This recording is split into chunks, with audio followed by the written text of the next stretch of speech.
Tanyakan, siapa di antara kita di saat melihat wanita seperti itu? Atau melihat ada anak-anak muda yang tiba-tiba terkapar, kemudian mabuk di pinggir jalan, terjatuh, tersungkur.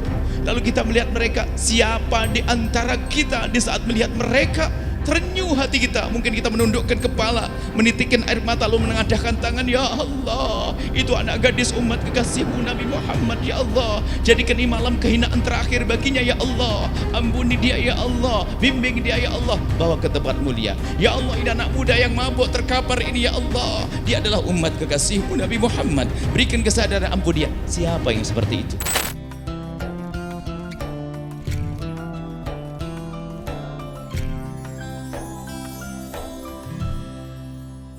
Kalau Imam Ghazali menyebutkan sebab sombong itu banyak. Di antaranya ada sebab sombong karena kita mulai dari kelas agama, dengan beragama, kasus iblis tadi. Jadi merasa lebih soleh dari yang lainnya. Jadi kalau lihat orang, lihat merendahkan. Astaghfirullahaladzim. La ilaha illallah. Astaghfirullah. Ya salam. Merasa dia tidak sudah punya surga ke sana kemari. Karena dia mungkin seorang ustadz. Seorang ustadz tapi tidak bisa memandang orang dengan pandangan kasih. Tapi selalu memandang orang dengan pandangan merendahkan. Dia orang sombong. Ghamtun nas, merendahkan manusia. Akan tapi para kekasih Allah, kalau melihat manusia tidak bisa dia merendahkan. Imam Ghazali menyebutkan bahwa kalau seandainya aku melihat orang yang tampak di hadapanku bermaksiat, bukankah masih ada waktu untuk berubah dia menjadi baik? Dan aku saat ini memang lebih bagus dari dia, tapi bisa jadi esok hari aku berubah menjadi lebih jelek. Dia menjadi aku hari ini dan aku menjadi dia hari ini. Jadi nggak bisa merendahkan orang lain. Hari ini sudah merasa sudah kayak punya surga. Oh, ngelihat orang tuh neraka tuh. Astagfirullahaladzim. La ilaha illallah. Mereka kapan bapaknya anaknya sama aja, ibunya la ilaha illallah. Ini apa, keluarga apa? Merendahkan orang lain. Tidak. Merendahkan orang lain bukan cirinya orang beriman. Akan tetapi kita rubah pandangan kita kepada siapapun yang tampak rendah adalah dengan pandangan kasih sayang. Pandangan kasih sayang. Mungkin kita melihat orang bermaksiat, hati-hati. Jangan sampai kita menjustis, memastikan seolah-olah dia ahli neraka. Bisa jadi maksiat dia yang terakhir malam ini. Esok dia menjadi orang yang soleh, orang yang dekat kepada Allah Subhanahu Wa Taala. Kita melihat, dan inilah cara pandang yang sering kita lupakan. Memandang orang lain dengan pandangan kasih sayang yang sekaligus itu menghilangkan pandangan merendahkan. Kita sering dengan kesombongan kesolehan kita. Anggap saja mungkin kita setelah duduk di tempat mulia semacam ini, dengan kekhusyuan kita, bahkan mungkin ada yang dengan derai air mata. Kemudian kita keluar, lalu kita melewati, tidak tahu, mungkin ada stasiun di sebelah kiri kita, di sana ada terminal atau tempat-tempat yang setelah saat yang di tempat tersebut ternyata ada seorang anak gadis mungkin, lalu pakai baju setengah badan seronok, kemudian melambaikan tangan menghentikan mobil kita. Anda pasti tahu bahasanya dia adalah anak yang diuji oleh Allah dengan kehinaan, mengajak berzina misalnya. Karena Anda sudah pulang dari masjid, baru menangis di masjid, melihat mereka, mungkin yang ada di hati adalah perendahan kepada mereka, lalu berkata, kasihan malam-malam. Astagfirullah, kasihan malam-malam. Mungkin kita mendang orang, mungkin ada anak mabuk terkapar di pinggir jalan. Apa yang ada di hati kita di saat melihat dia? Mungkin kita mengatakan, kasihan malam-malam mabuk dan sebagainya. Mungkin itu yang ada di hati kita. Namun kita pengen tahu siapa di antara kita, tanyakan. Siapa di antara kita di saat melihat wanita seperti itu? Atau melihat ada anak-anak muda yang tiba-tiba terkapar, kemudian mabuk di pinggir jalan, terjatuh, tersungkur. Lalu kita melihat mereka, siapa di antara kita di saat melihat mereka?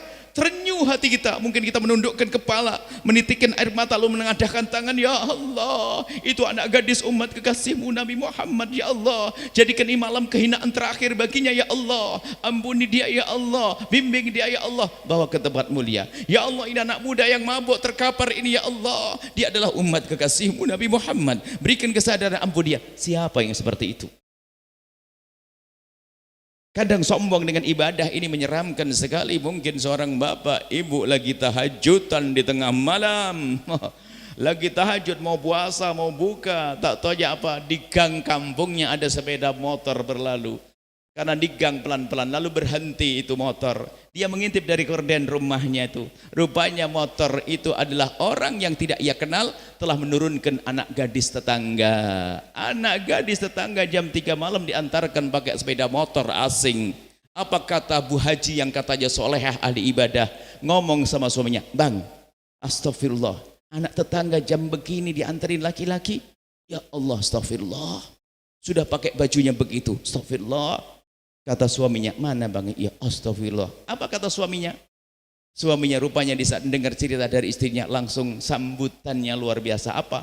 "Oh ya Allah, berarti nurun." Ibunya dulu juga gitu. Nah, ibunya digunjing juga. Lagi tahajudan dia. Lagi tahajudan, nggak sadar. Model-model begini orang ibadah yang tertipu. Mestinya dia nangis melihat gorden kebuka, kelihatan ditutup lalu nangis, "Ya Allah, itu tetanggaku ya Allah, itu tetanggaku ya Allah, yang baik kepadaku ya Allah, berikan pertolongan ya Allah, ampuni dia." Mestinya seperti itu. Kita sering di tengah-tengah ibadah menggunjing orang, merendahkan orang, mungkin sambil so indah habis-habis tuh nanti. Besok besok ngirim WA, "Hati-hati, zaman sekarang zaman rusak. Kalau punya anak gadis tolong jangan sampai keluar malam." Ya, ada yang dimaksud. Itu sombong dengan ibadah. Ayo, sombong dengan ibadah. Dan memang ada kalau orang beribadah banyak tidak menyadari bahasanya ibadah itu dari Allah. Orang tidak akan bisa melakukan sujud sekali kecuali pertolongan dari Allah. Bisa jadi dengan ibadahnya menjadi sombong. Kisah iblis.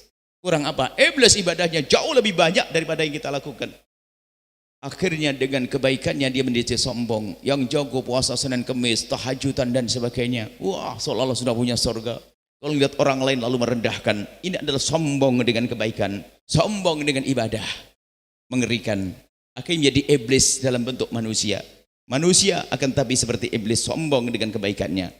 Ini harus kita jadikan bahan koreksi. Biasanya merendahkan dengan amal baik. Kemudian termasuk nanti grup-grup kebaikan pun jadi sombong. Majelis sombong. Jadi kalau ada majelis itu biasanya untuk menyombongkan majelis macam-macam caranya. Majelis terbesar di Cirebon mungkin. Cuman karena dia tidak besar cara sombongnya, kata iblis bilang majelis tertua di Cirebon. Waduh. Apalagi majelis tertua. Oh, majelis ini pernah didatangi Syekh Fulan, Syekh Fulan, Syekh Fulan. Pokoknya pengen cari, pokoknya harus sombong ini. Kalau tidak macam mana? Ini biarpun majelis kita kecil, majelis yang paling istiqomah. Wow, Masya Allah. Bermacam-macam. Waktu corona pun masih berjalan. Ya salam. Maksudnya bukan tidak hanya pengen sombong kan ya. Waktu ini pun ya dalam keadaan apapun tetap berjalan. Kita harus istiqomah. Maksudnya menyombongkan dirinya. Sombong dengan kebaikan, hati-hati.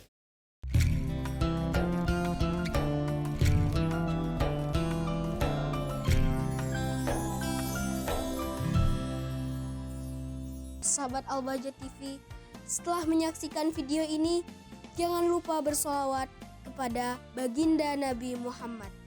Shollu ala Nabi Muhammad. Allahumma sholli alaihi wa ala alihi wa sahbihi.